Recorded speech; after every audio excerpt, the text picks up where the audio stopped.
And to finish off the noon window, we got a noon Bucknell, who went 4-7, trailing a Navy, who went 5-7 last year. Navy favored by 33.5 points on CBS Sports Network. Ty Lavatai went 56-101 last year, threw for 701 yards, 5 touchdowns, 2 interceptions. Alex Texa, which I'd like to point out, is a fullback as their leading rusher. I just think that's cool. I had 126 carries for 758 yards in the round last year and 5 touchdowns. And Eli Heidenreich, probably is how that's pronounced, is their leading receiver. I also like to point out, this man is a running back. I also think that was cool. So he had 19 catches for 382 yards and 4 touchdowns. To keep in mind, that is more than the leading receiver for Iowa.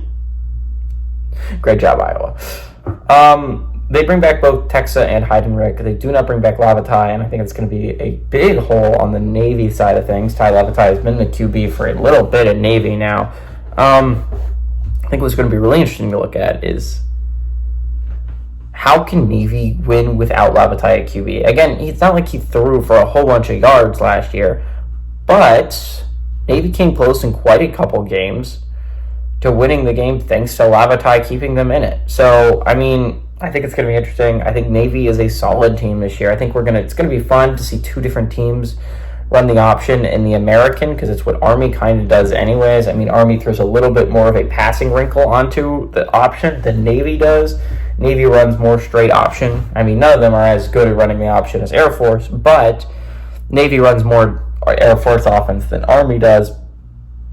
But I don't know, having to play 2 teams a year is probably going to actually hurt both Navy and Army, because now those teams are going to prepare more for those types of offenses, because there's 2 of them now in the American instead of just the 1. I think Navy is a good team. I would be interested to see how they do this year.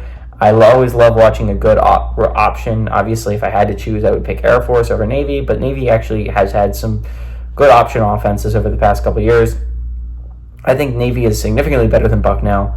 I don't know if they're 33.5 points, because so much of their offense is running the ball and chewing clock. I don't know if you can beat a team by more than 33 points if you're Navy. I like Navy to win here, but Bucknell to cover.